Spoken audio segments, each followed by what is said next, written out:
जहां से एक बड़ी खबर मिल रही है। अंसल ग्रुप के खिलाफ सीएम योगी आदित्यनाथ सख्त हो गए हैं। अंसल ग्रुप पर एफआईआर के सीएम योगी के आदेश है। जिन जिलों में धोखाधड़ी वहां पर एफआईआर हो। मुख्यमंत्री योगी आदित्यनाथ ने कहा है बायर्स का हित हर हाल में सुरक्षित रखेंगे। कार्रवाई के लिए विशेष टीम बनाई जाएगी और पीड़ित बायर्स और साथ ही एलडीए की एक समिति बनाई जाएगी। एक बड़ी खबर आपको बता रहे हैं, मुख्यमंत्री योगी आदित्यनाथ ने सख्त कार्रवाई करने के निर्देश दे दिए हैं।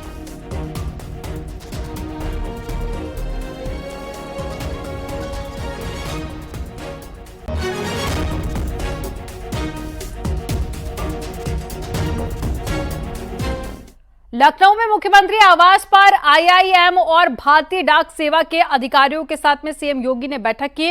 इस दौरान सीएम योगी ने महाकुंभ के सफल आयोजन को लेकर चर्चा की। सीएम योगी ने महाकुंभ को लेकर जिस तरह से प्लान तैयार किया गया था और अधिकारियों को निर्देश दिए गए थे उसकी पूरी जानकारी दी है। सीएम योगी ने महाकुंभ के सफल आयोजन पर खुशी जाहिर की और महाकुंभ में तैनात सभी अधिकारियों और कर्मचारियों का आभार जताया।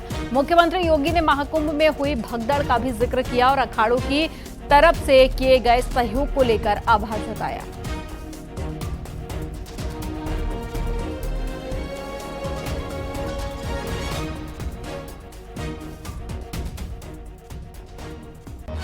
स्नान प्रातः 4 बजे से होना था, लेकिन स्टैम्पेड की घटना के बाद सभी अखाड़े तैयार थे, लेकिन मैंने 3 बजे प्रातः उनसे अनुरोध किया कि स्नान को कुछ देर आपको स्थगित करना पड़ेगा क्योंकि एक घटना घटित हुई है। घटना पैनिक न हो इसलिए हमने उसको हॉस्पिटल तो लोगों को पहुंचाया, उनकी उपचार भी करवाया, कुछ लोगों की दुखद मौत भी हुई, लेकिन हमने इसको बहुत हाईलाइट नहीं होने दिया पहले क्योंकि घटना पैनिक न हो। क्योंकि हमारे पास उस समय 8 करोड़ लोग, 8 करोड़ श्रद्धालु और संत उस समय प्रयागराज में मौजूद थे, मेला क्षेत्र में, प्रयागराज सिटी में। इस प्रकार की घटना की पुनरावृत्ति न हो इसके लिए फिर यहाँ से स्वयं हम लोगों ने कंट्रोल करना प्रारंभ किया।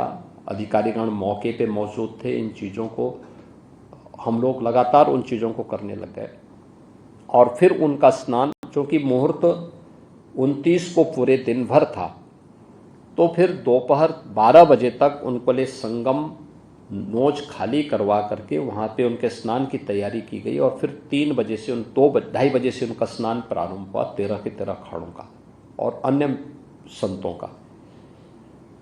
एक प्रेशर संतों का स्नान करने का था, दूसरा श्रद्धालु सकुशल स्नान करके निकल भी सके, यह एक आयोजन था।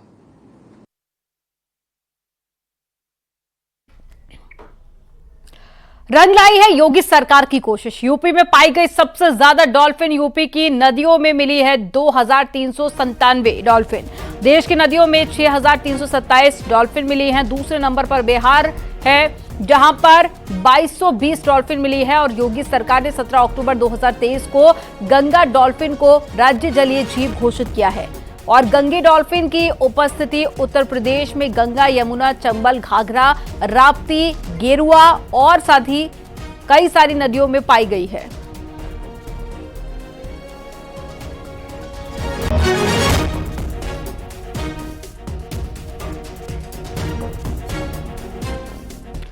आजमगढ़ में पुलिस और साथ ही एसओजी ने छापेमारी करते हुए 6 क्विंटल गांजा बरामद किया।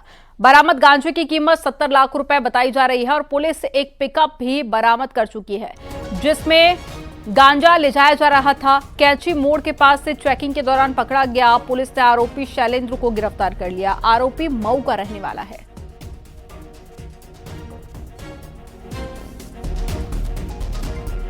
आने वाले टाइम में होली का त्यौहार भी आ रहा है और इसके अलावा पूर्व में भी इस तरह की चीज़ें रही है कि यहाँ पे आसपास के जो जनपद हैं वहाँ पे जो गांजे के जो तस्कर हैं उनका यहाँ बड़ा गैंग काम करता है। अभी कुछ दिन पहले भी हम लोगों ने एक गैंग को पकड़ा था जिसमें लोग आसाम से गांजा लाते थे और यहाँ बेचते थे। उसी कड़ी में आगे की जो कार्रवाई करते हुए आज एक हमने एक व्यक्ति को गिरफ्तार किया गया जिसका नाम है शैलेंद्र उर्फ मिंटू राय, पुत्र रामवदन राय। ये मूल रूप से थाना धौलीघाट जनपद मऊ के रहने वाले हैं। उम्र करीब 38 वर्ष के आसपास में। इनके घर में जब पूरा तलाश किया गया और उसके अलावा जो मैजिक वाहन है उसमें तलाश किया गया तो टोटल मिला के करीब 6 कुंटल 19 केजी के आसपास में जो इनके पास एक गांजा बरामद हुआ है।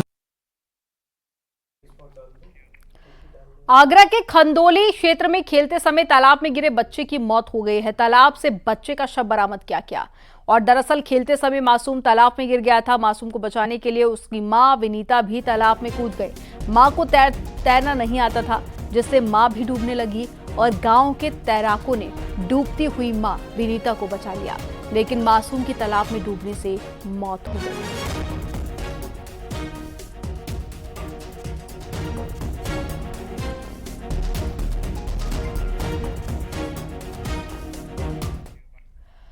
गोंडा में बीजेपी विधायक की कार से 4 साल की एक बच्ची की कुचलकर मौत हो गई है। फॉर्च्यूनर कार कटरा से विधायक बावन सिंह के नाम पर दर्ज है और बताया जा रहा है कि विधायक गाड़ी में मौजूद नहीं थे, उनके परिवार का ही कोई व्यक्ति कार चला रहा था। हादसे के बाद में विधायक का भतीजा और ड्राइवर कार छोड़कर मौके से फरार हो गए। मृतक के पिता की शिकायत पर अज्ञात के खिलाफ मामला दर्ज किया गया है। पुलिस ने विधायक की कार अपने कब्जे में ले ली है।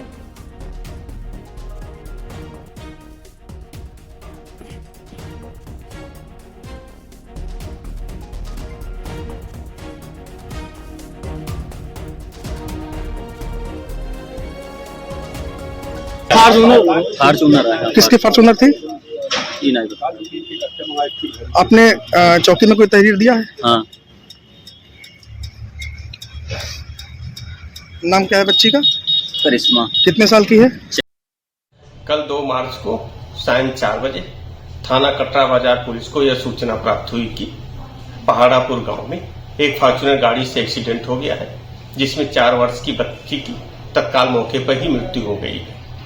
इस पर स्थानीय थाना पुलिस मौके पर पहुंची। बॉडी का पंचायतनामा भरकर पोस्टमार्टम के लिए भेज दिया गया।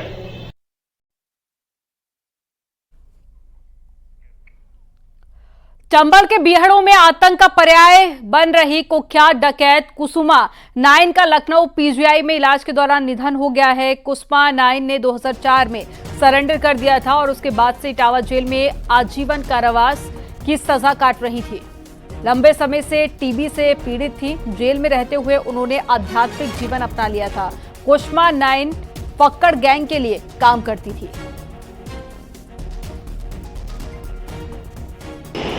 चंबल में कई दशकों तक अपराध का पर्याय रही कुसुमा नाइन का इलाज के दौरान लखनऊ में निधन हुआ। वो 2004 में कुसुमा नाइन ने अपने गिरोह के साथ आत्मसमर्पण किया था, जिसके बाद पिछले कई वर्षों से वो इटावा की जेल में थी, जहां उसकी हालत बिगड़ती चली गई और उसे कई बार सैफई मेडिकल कॉलेज भी ले जाया गया, मगर अचानक उसकी तबीयत फरवरी में फिर खराब हुई और उसे लखनऊ के केजीएम में शिफ्ट किया गया, जहां इलाज के दौरान उसकी मौत हुई। अचानक उसकी तबीयत खराब हुई, जहां एक और उसे सैफई मेडिकल कॉलेज में भर्ती कराया गया, तो वहां से एक बार फिर उसे जेल लाया गया और उसके बाद लखनऊ शिफ्ट कराया गया और जहां एक लंबी बीमारी के बाद उसका निधन हुआ। आशीष पांडे के साथ अमित गंजू, न्यूज़ 18 कानपुर। बुलंदशहर में हरेंद्र की हत्या का खुलासा हो गया है। पत्नी ने प्रेमी के साथ में मिलकर हत्या की थी और हत्या में प्रेमी का दोस्त भी शामिल था। लोहे की रॉड से सिर पर वार करके लहूलुहान कर दिया था और मौत की घाट उतार दिया। पुलिस ने पत्नी, उसके प्रेमी और प्रेमी के दोस्त को गिरफ्तार कर लिया। कब्जे से लोहे की रॉड और मोबाइल भी बरामद किया गया।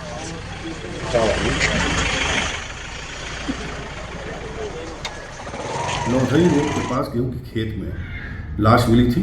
इस सूचना पर तत्काल थाना पुलिस व मेरे द्वारा मौके पर जाकर के फील्ड यूनिट को बुला करके जांच पड़ताल की गई तथा साक्ष्य संकलित किए गए। उस घटना के अनावरण के क्रम में तत्काल 2 टीमें गठित की गई। इलेक्ट्रॉनिक सर्विलांस व गहन जांच पड़ताल के उपरांत घटना में संलिप्त अभियुक्तों के विषय में महत्वपूर्ण जानकारी मिली, जिसके आधार पर ग्राम शिवरामपुर के ही संदीप पुत्र चंद्रभान व सुधीर पुत्र वीरपाल को आज सुबह सुनाई पैठ के पास से 9:30 बजे हिरासत पुलिस में लिया गया, जिन्होंने पूछताछ पर घटना कारित करना स्वीकार किया। पूछताछ पर ज्ञात हुआ कि संदीप के मृतक की पत्नी से नजदीकी संबंध हैं तथा दूसरे आरोपी सुधीर की मृतक हरण से पूर्व से ही रंजिश चली आ रही थी। हापुड़ में एक शादी चर्चा का विषय बनी हुई है, जिसमें दूल्हा अपनी दुल्हन को लेने हेलीकॉप्टर से पहुंचा था। दरअसल हापुड़ के पिलखुआ में हरियाणा से बारात आई थी और हरियाणा के समीर चौहान अपनी दुल्हनिया काजल तोमर को हेलीकॉप्टर में बैठाकर ले गया। समीर चौहान की इच्छा थी कि जब उसकी शादी हो तो वह अपनी दुल्हनिया को हेलीकॉप्टर में बैठाकर ले जाएगा।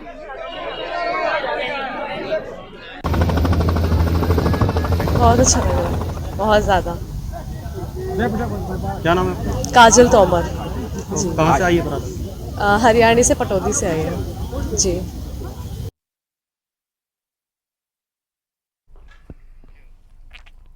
ललितपुर में शिकारियों की तरफ से लगाए गए फंदे में फंसने से तेंदुए की मौत का मामला सामने आया है। घटना पाली क्षेत्र के रसोई इलाके की बताई जा रही है। सूचना मिलने के बाद में वन विभाग के अधिकारी मौके पर पहुंचे, पूरे मामले की जांच की जा रही है।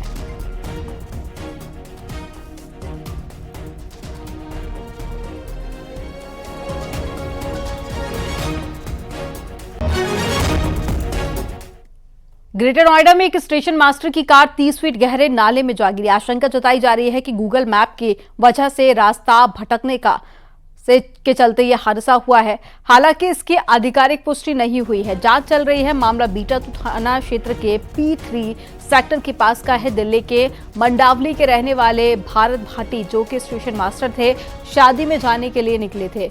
उसकी तेज रफ्तार कार बेकाबू होकर नाले में जा गिरी। जानकारी के मुताबिक थोड़ा आगे चलकर रास्ता खत्म हो गया और नाले में जा गिरी।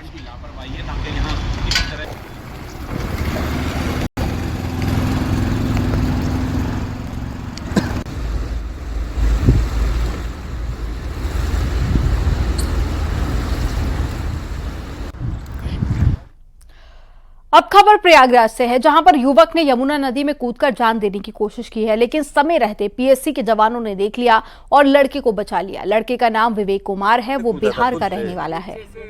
वहाँ से पकड़ के निकाला कि फिर जाकर 100 मीटर क्यों दौड़ कर गए बताओ? वहाँ फिर लगे हुए थे बोट के साथ और अचानक ही पानी में कूद गया और ये डूबने लगा। हम लोगों ने कूद के बचाया इसको। बहुत से काम करो, बचा लियो, अच्छा काम करो जी। यही तो हमारा कर्तव्य है, कर्तव्य सर्वोपरि है। हमने कहा। क्या नाम है आपका? मेरा नाम अतुल कुमार पांडे। और बरेली में एक बैंक कर्मी ने अपनी पत्नी के अवैध संबंधों की जानकारी होने पर पहले उसे समझाया, लेकिन जब पत्नी नहीं मानी तो बैंक कर्मी ने आत्महत्या कर ली। परिजन का आरोप है कि पत्नी के प्रेमी ने कई बार बैंक कर्मी को धमकी भी दी थी। धमकी मिलने के बाद में बैंक कर्मचारी ने जहर खाकर जान दे दी। मामला नवदिया गांव का है। बैंक में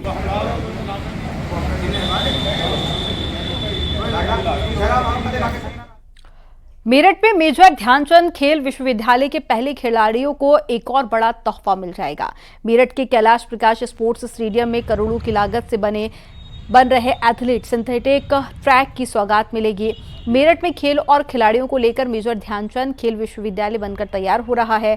अगस्त तक खेल विश्वविद्यालय को बनाने का टारगेट रखा गया है, लेकिन इन सब के बीच में मेरठ के खिलाड़ियों को एक और बड़ा तोहफा जून तक ही मिल जाएगा। मेरठ के कैलाश प्रकाश स्पोर्ट्स स्टेडियम में खिलाड़ियों के लिए एथलीट सिंथेटिक ट्रैक बनकर तैयार हो रहा है। करोड़ों की लागत से बनने वाले इस ट्रैक का काम युद्ध स्तर पर चल रहा है।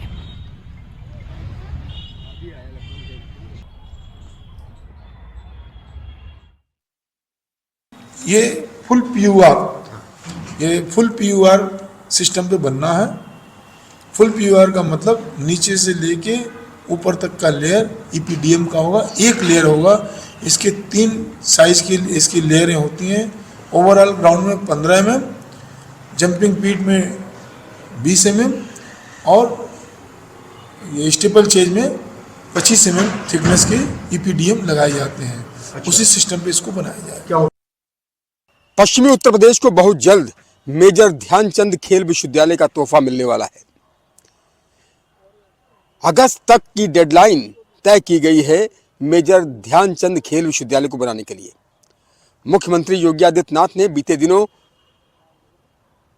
वीसी के जरिए अधिकारियों से बातचीत भी की थी और स्पष्ट निर्देश दिए थे कि जल्द से जल्द इसका कार्य पूर्ण कर लिया जाए। आने वाले दिनों में हो सकता है कि मुख्यमंत्री योगी आदित्यनाथ खुद मेरठ आएं और मेजर ध्यानचंद खेल विश्वविद्यालय के कार्य प्रगति का निरीक्षण करें।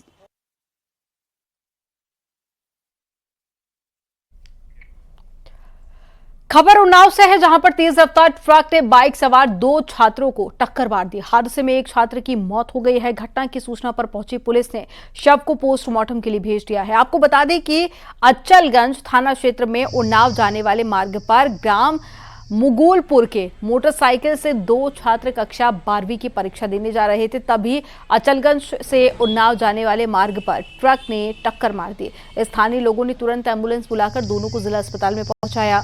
उमाखेड़ा थाना बीघापुर उन्नाव निवासी शिवम ने इलाज के दौरान दम तोड़ दिया।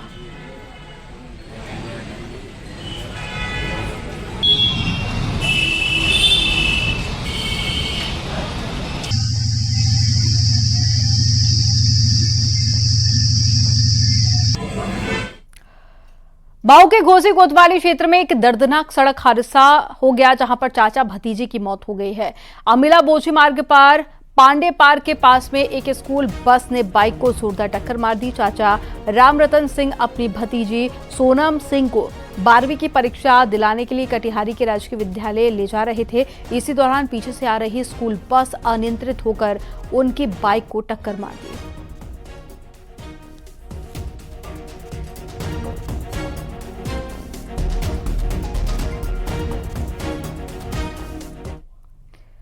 प्रयागराज त्रिवेणी में संभल में अमृत जल पहुंचा तो लोग झूम उठे। आरती हुई और लोग बोले गंगा की कमी खलती थी, योगी जी ने संभल में गंगा भेज दी। मन खिल गया। त्रिवेणी के अमृत जल को लेकर फायर ब्रिगेड की गाड़ी आज मनोकामना तीर्थ पहुंची, जहां पर प्राचीन तीर्थ के कुंड में अमृत जल को प्रवाहित किया गया। लोगों ने जल की आरती उतारी और वहीं तीर्थ नगरी संभल में गंगा की कमी को योगी जी के पूरा करने पर लोगों ने अपने शब्दों में खुशी जताई। अमृत के लिए कहा गया है, गंगा जैसा अमृत जल कहीं नहीं होता। गंगा पापम शशि तापम दैन्यम कल्प तरुस्तुता पापम तापम तथा दैन्यम हंति सब सज्जन संगवा। महात्मा योगी जी के द्वारा संभल नगरी में भविष्य गंगा जो सामने आती थी, आज साक्षात त्रिवेणी से ला करके यहाँ पर गंगा का अवतरण कर दिया है, जिससे संभल के समस्त पापियों का पाप ताप दरिद्रता तीनों का नाश होगा। मंगलम भगवान विष्णु मंगलम गलध्वजा मंगलम पुंडरीकाक्ष मंगलाय तरुणी। मथुरा में वसंत पंचमी से शुरू हुआ होली का उत्सव जारी है। 7 मार्च को बरसाने में लड्डू मार होली खेली जाएगी, वहीं 8 मार्च को लठमार होली खेली जाएगी। 9 मार्च को नंदगांव में लठमार होली होगी और ब्रज की होली देखने के लिए देश विदेश से श्रद्धालु मथुरा पहुंच रहे हैं। आपको एक रिपोर्ट दिखाते हैं।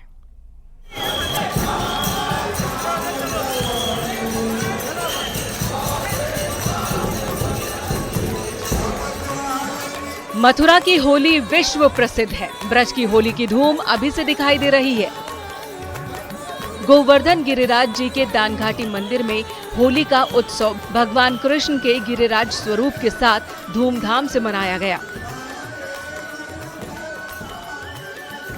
होली तो पूरे देश में खेली जाती है, लेकिन ब्रज की होली के बाद निराली होती है, क्योंकि यह होली भगवान राधा कृष्ण के साथ खेली जाती है और देश विदेश से इस होली को खेलने के लिए लाखों की संख्या में श्रद्धालु अभी से आने लगे हैं। ब्रज में होली की शुरुआत बसंत पंचमी से होती है और 45 दिन तक ब्रज में होली की जो है रौनक देखने को मिलती है। मंदिर सेवायत ने होली के पद गायन के साथ सबसे पहले भगवान को अलग अलग रंगों के अबीर गुलाल लगाए, जिससे गिरिराज जी की सतरंगी छटा दिखने लगी। भक्तों के ऊपर प्रसाद के रूप में गुलाल उड़ाया गया।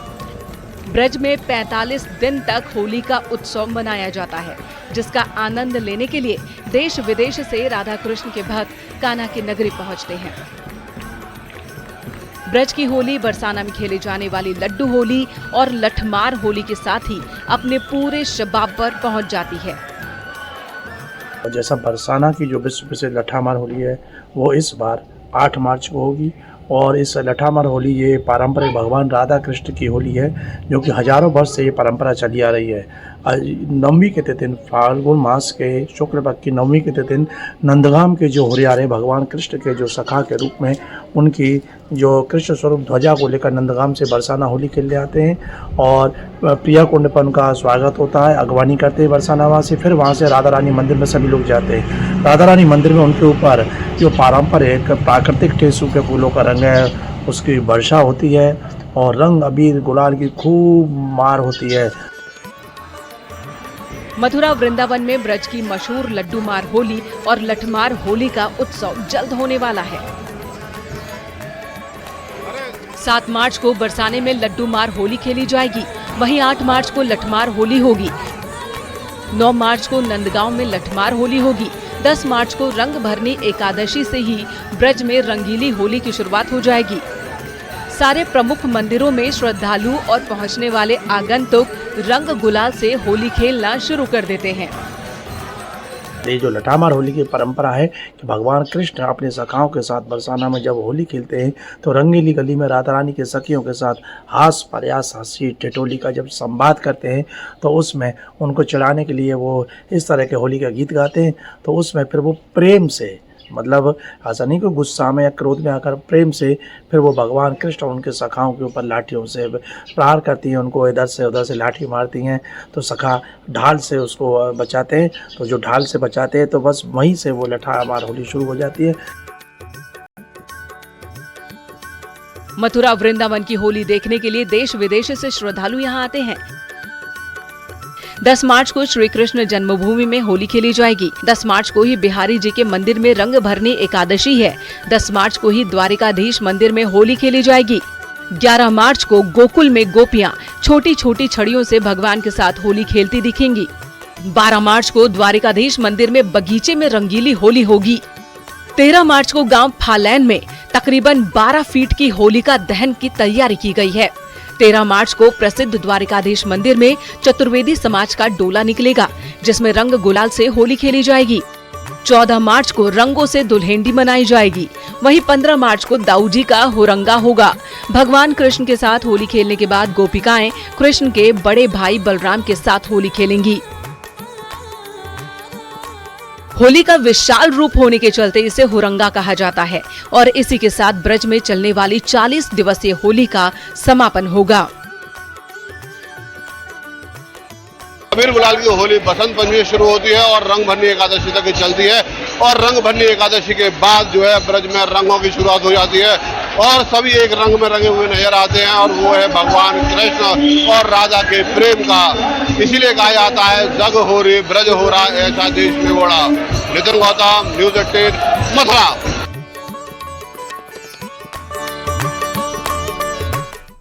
दारुल उलूम देवबंद ने फिर से चौंकाने वाला फरमान जारी कर दिया है। इस बार स्मार्टफोन पर पाबंदी लगा दी है। देवबंद प्रशासन का मानना है कि स्मार्टफोन के ज्यादा इस्तेमाल से बच्चे शिक्षा से भटक जाते हैं और उनके वक्त का सही उपयोग नहीं हो पाता है। आपको एक रिपोर्ट दिखाते हैं।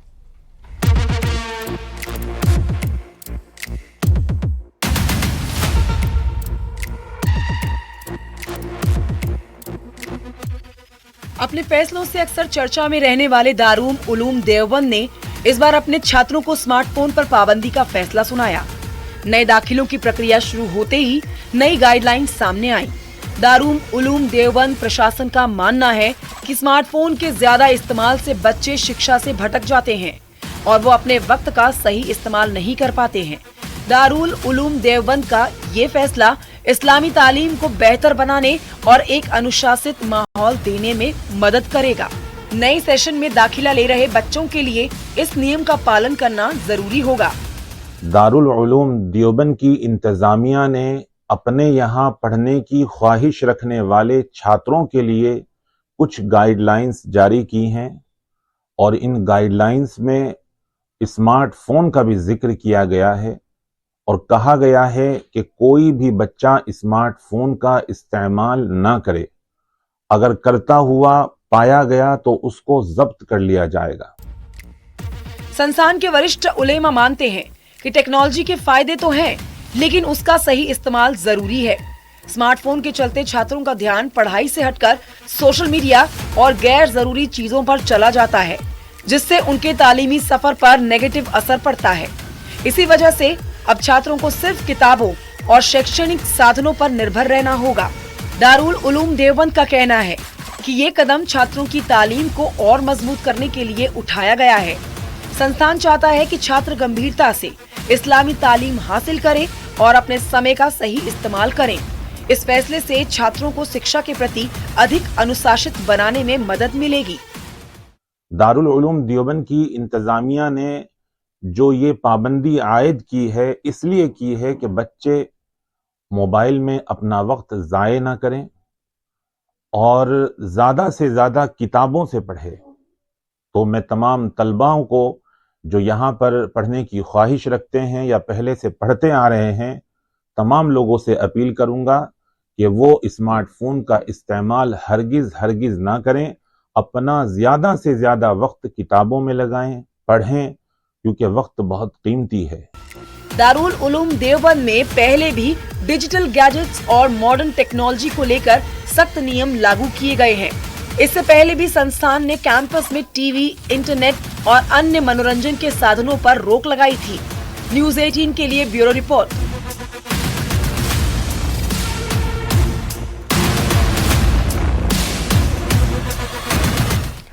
योगी सरकार की कोशिशें रंग लाई है। यूपी में सबसे ज्यादा डॉल्फिन पाए गए हैं। यूपी की नदियों में 2397 डॉल्फिन मिली है। देश की नदियों में 6327 डॉल्फिन हैं। दूसरे नंबर पर बिहार है, जहां पर 2220 डॉल्फिन मिली है।